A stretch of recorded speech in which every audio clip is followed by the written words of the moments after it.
Did he say he loved you? When he forced you on your knees and he asked you to pray, maybe you should have questioned his devotion to making you worship a man. But I think that those words have a way of turning no to silence, of making silence turn to yes until you've gone from no to thank you. It becomes harder and harder to remember that love unrequested is not love at all. That pushing is not the same thing as patience. There is nothing kind about matrimony turned to punishment. When he told you you were beautiful, did you begin to believe that you were only beautiful on your back?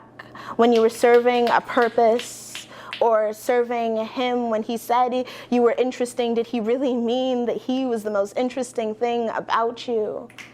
I get that this construct is intended to make you dissolve into him, that your minds and bodies are supposed to melt into each other like honeyed chocolate, and they dissolve half of your identity first, strip you of your label, make you his property so that even when you try to escape, you are shackled.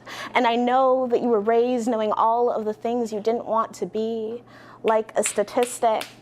Did you know black women are more likely to be single mothers, or that black women are more likely to be perceived as single mothers whether or not they are married, or that women of color are more likely to be victims of sexual violence? Do you know that black women are still the most disrespected person in societies that have dug themselves far enough out of patriarchy and white supremacy to consider her a full person mom? Did you think that if you outran the first two statistics, the last fact would be any less true? I know it's hard to recover from trauma.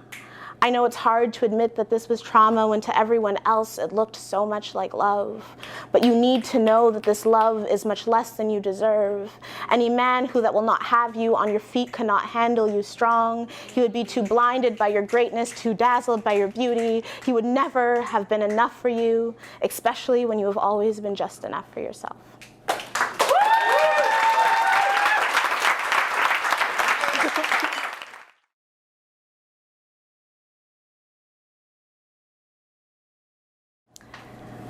I hate that you coping always means I can't.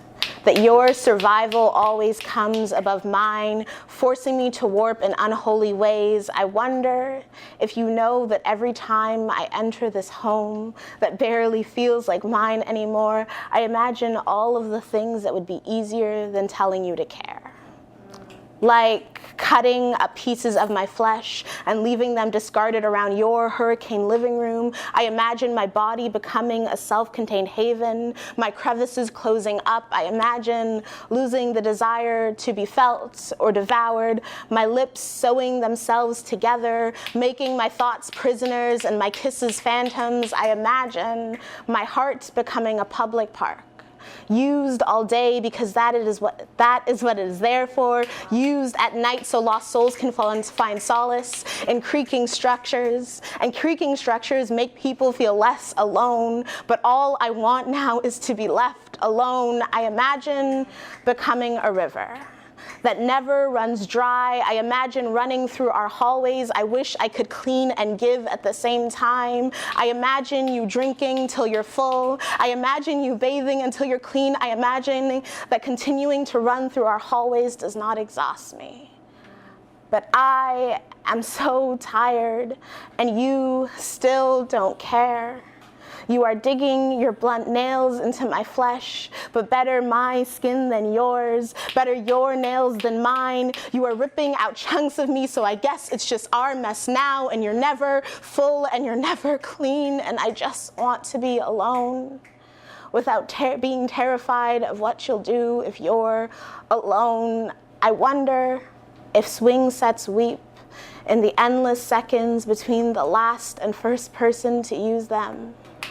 Or maybe that's the river's job, to hide its pain in plain view. I wonder if it's my fault for filling this river with salt water. How could it clean anyone? How could it not leave you wanting? I don't know why you thought you could make a lifeline out of something this sick. But it doesn't seem to matter now. I don't have time to think about the mess I'll make of myself when I'm finally alone. I have to clean the living room.